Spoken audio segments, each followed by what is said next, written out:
ஆனால் அந்த நாலாவது சாம்ராஜ்யம் பிரிக்கப்படும். இங்கே பார்க்கிறீர்கள், நாலாவது சாம்ராஜ்யம் இங்கே கீழே அது என்ன செய்கிறது என்றால் வரும்போது அந்த பாதங்கள் பிரிந்திருக்கிறது.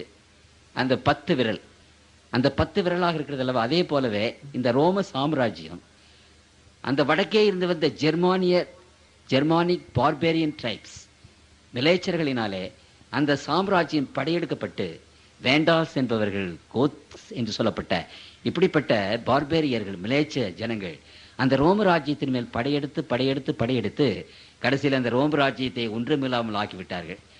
அப்பொழுது அந்த ரோம ராஜ்யமானது எப்படி காலிலே 10 விரல்கள் இருக்கிறதோ அதே போல 10ஆக பிரிந்தது. திருமறையிலே அதை குறித்து நாம் வாசிக்கிறோம். அந்த 4வது சாம்ராஜ்யத்தை பற்றி அங்கே சொல்லும்போது, பாதங்களும் கால்வர்களும் பாதி மண்ணும் பாதி இரும்புமாக இருக்க கண்டீரே, அந்த ராஜ்யம் பிரிக்கப்படும். பார்த்தீங்களா? அப்படியானால் இந்த 4வது சாம்ராஜ்யம் பிரிக்கப்படும். எத்தனாவதாக பிரிந்தது? 10ஆக பிரிந்தது. இந்த 10 ராஜ்யங்களை பற்றி நாம் என்ன வாசிக்கிறோம் என்று சொன்னால், இந்த 10 ராஜ்யங்கள், முதலாவது பிரான்ஸ், அந்த காலத்திலே பேர் அதற்கு பிரான்ஸ், அது இப்பொழுது பிரான்ஸ் என்று நாம் சொல்லுகிறோம். அப்பொழுது பர்கண்டேரியன் என்று அதற்கு பெயர். இங்கே சுவிட்சர்லாந்து என்று நாம் சொல்லுகிறோம். ஸ்வீ என்று ஒரு ராஜ்யம், அது இப்போ போர்ச்சுகீஸ் நாடு என்று சொல்லுகிறோம். அலமனி என்று சொல்லப்பட்ட ஒரு ராஜ்யம் அப்பொழுது பிரிந்தது, அதற்கு இப்போது ஜெர்மனி என்று சொல்கிறோம்.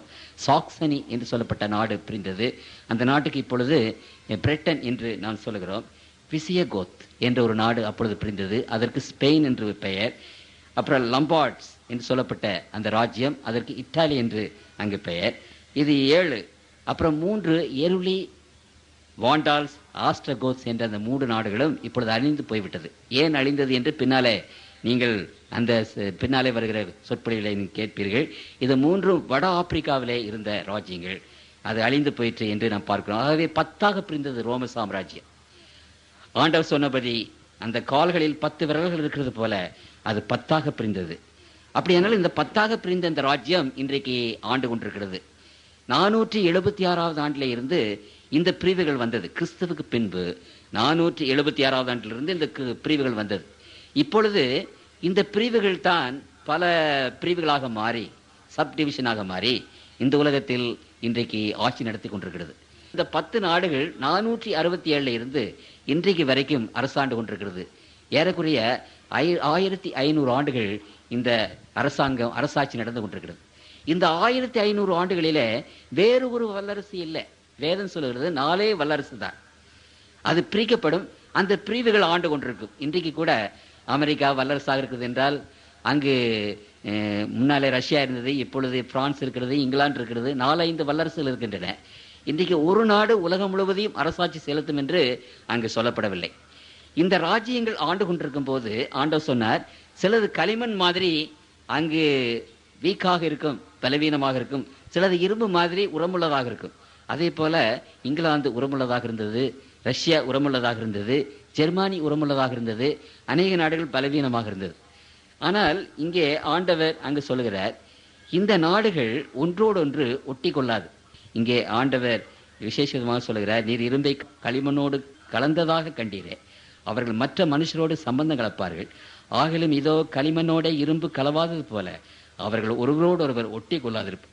இந்த 43வது வசனத்திலே ஆண்டவர் சொல்லுகிறார், அவர்கள் ஒருவரோடு ஒருவர் ஒட்டி கொள்ள மாட்டார்கள், கலக்க பிரயாசப்படுவார்கள். எப்படி கலப்பார்கள்? ஆகவே 6 பேர் பெரியவர்கள் எழும்பி இந்த ஐரோப்பா நாடுகளை ஒன்றாக ஆக்குவதற்கு பிரயாசப்பட்டார்கள். 6 பேர். 9வது நூற்றாண்டிலே சார்லி மேக்னே என்று சொல்லப்பட்ட ஒரு ராஜா 25 வருஷ காலமாக சண்டையிட்டு இந்த ஐரோப்பாவை ஒன்றுபடுத்த வேண்டும் என்று அவர் பிரயாசப்பட்டார். ஆனால் அவராலே முடியவில்லை, தோற்று போனார் என்று சரித்திரம் சொல்லுகிறது. அதற்கு அடுத்தபடியாக 16வது நூற்றாண்டிலே சார்ல்ஸ் என்ற மன்னன், பாப்பரசர் அந்த சார்ல்ஸ் என்ற மன்னனுக்கு முடிசூட்டி இந்த ஐரோப்பா முழுவதுக்கும் உன்னை அரசனாக்கினேன் என்று சொல்லி ஹோலி ரோமன் எம்பையர், அதற்கு அவனை சக்கரவர்த்தியாக அங்கே முடிசூட்டினார். அவன் இந்த ஐரோப்பா முழுவதையும் ஜெயிப்பதற்கு அநேக ஆண்டுகள் பிரயாசப்பட்டும் தோற்று போனார். அடுத்தபடியாக 18வது நூற்றாண்டிலே பிரான்ஸ் நாட்டை சேர்ந்த லூயி 14வது லூயி என்ற மன்னன் பெரிய செல்வந்தன், பணக்காரன், பெரிய படைகளை வைத்திருந்தார். எப்படியாவது ஐரோப்பா முழுவதையும் ஒன்றாக்க வேண்டும் என்று சொல்லி அவன் பிரயாசப்பட்டு அவன் தோற்று போனான். அவர்கள் ஒருவரோடு ஒருவர் ஒட்டி கொள்ள மாட்டார்கள் என்று வேதம் சொன்னது. இப்படி பெரிய பெரிய வீரர்கள் எல்லாம் எழும்பி ஐரோப்பாவை அங்கு அநேகமாக ஒன்றாக்கிவிட வேண்டும் என்று பிரயாசப்பட்டார்கள். ஆனால் முடியவில்லை. நான்காவதாக அங்கு 19ஆவது நூற்றாண்டில் நெப்போலியன் போனபார்ட், உங்களுக்கு எல்லாருக்கும் தெரியும், ஒரு பெரிய போர் வீரன், பிரம்மாண்டமான அறிவு படைத்த அவர். இந்த ஜெனரல்களிலே எனக்கு இந்த நெப்போலியன் போனபார்ட்டை ரொம்ப பிடிக்கும். கர்த்தருக்குள் பிரியமானவர்களே, அவர் அநேகமாக இந்த ஐரோப்பா முழுவதையும் தன்னுடைய கரத்திலே கொண்டு வந்து விட்டார். ஆனால் ரஷ்யாவின் மேலே அவர் மதியீனமாக குளிர்காலத்திலே படையெடுத்து 1812ஆவது ஆண்டு ரஷ்யாவிலே தோல்வி அடைந்தார்.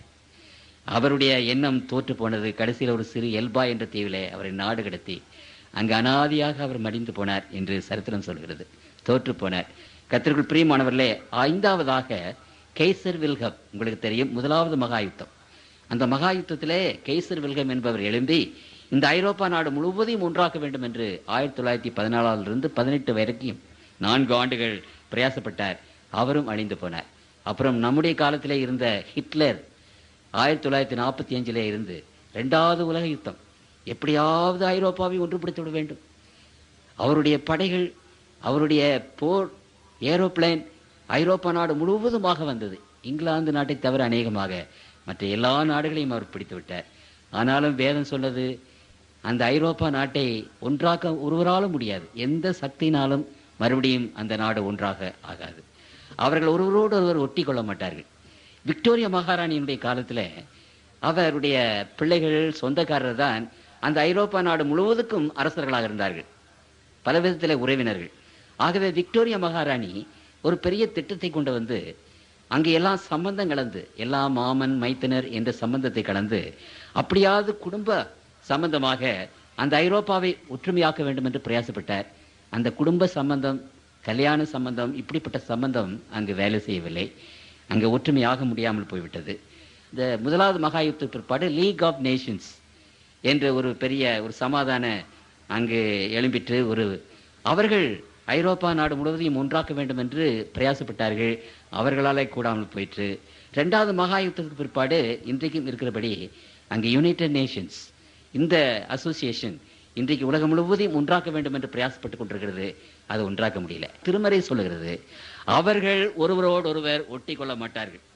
இந்த உலகத்தின் எந்த வல்லமைகளாக இருந்தாலும் சரி, எப்படிப்பட்ட போர் வீரர்களாக வந்தாலும் சரி, அறிஞர்களாக வந்தாலும் சரி, தத்துவ ஞானிகளாக வந்தாலும் சரி, இந்த ஐரோப்பா நாட்டை, உலகத்தின் மக்களை ஒன்றுபடுத்த முடியாது என்று வேதம் சொல்கிறது.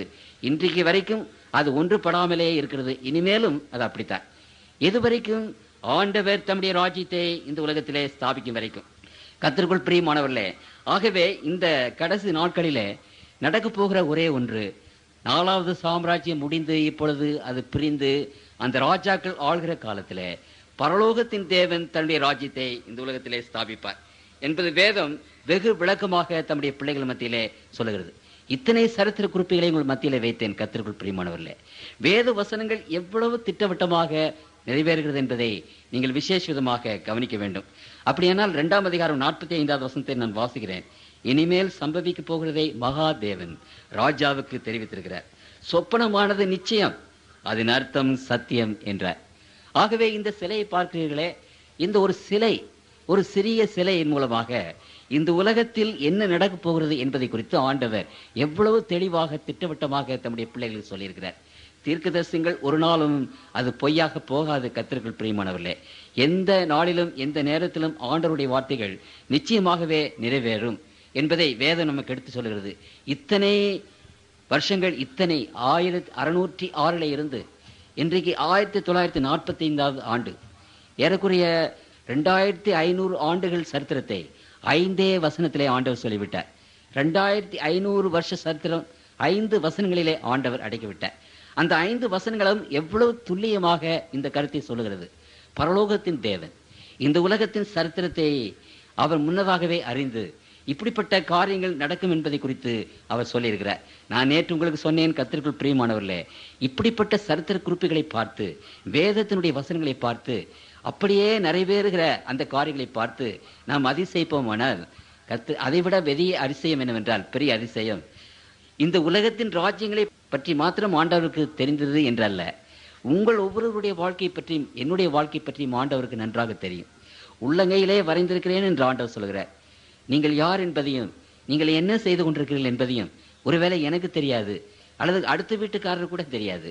ஆனாலும் ஆண்டவர் அறிவார். நம்முடைய வருங்கால வாழ்க்கையை பற்றி ஆண்டவருக்கு தெரியும். அது எப்படி என்ற ஒரு காரியத்தை ஆண்டவர் அறிவார்.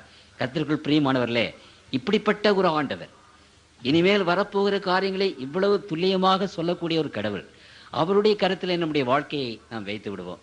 நம்முடைய பிள்ளைகளை நாம் ஒப்படைத்து விடுவோம். நம்முடைய பிசினஸை அவருடைய கருத்தில் ஒப்படைப்போம். நம்முடைய வாழ்க்கை அவருடைய கருத்தில் ஒப்படைக்கும் போது அந்த வாழ்க்கையை அவர் நிச்சயமாக நல்ல விதமாக, அது சந்தோஷமான விதத்திலே, சமாதானமான விஷயத்திலே நடத்துவார் என்று திருமறை சொல்லுகிறது. ஆண்டவருடைய எண்ணங்கள் உங்களை பற்றியும் என்னை பற்றியும் அது சமாதானத்துக்கு ஏதுவான எண்ணங்கள்.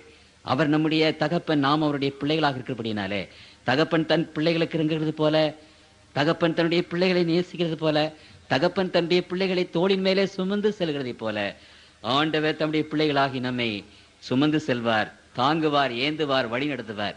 இனி வரப்போகிற காலங்களை பற்றி நாம் பயப்பட வேண்டிய அவசியம் இல்லை. அவருடைய கரத்திலே நாம் ஒப்புக் கொடுப்போமானால், இந்த அண்ட சராசரங்களின் தேவன், ராஜ்யங்களை நடத்துகிற தேவன், நம்மையும் நம்முடைய வருங்காலத்தையும் அவர் கவனித்து வழிநடத்துவார் என்ற ஒரு பெரிய ஒரு நிச்சயத்தை ஆண்டவர் தம்முடைய பிள்ளைகளுக்கு முன்பாக வைத்திருக்கிறார். அப்படியானால் பரலோகத்தின் தேவன் இந்த நாட்களிலே தன்னுடைய ராஜ்யத்தை ஸ்தாபிக்க போகிறார். அது ஒரு கல் பெயர்ந்து வந்து அந்த சிலையின் மேல் மோதினபடி இந்த உலக சாம்ராஜ்யங்கள் எல்லாம் அழிந்து போய் இறைவனுடைய சாம்ராஜ்யம் நிலைக்கப் போகிறது.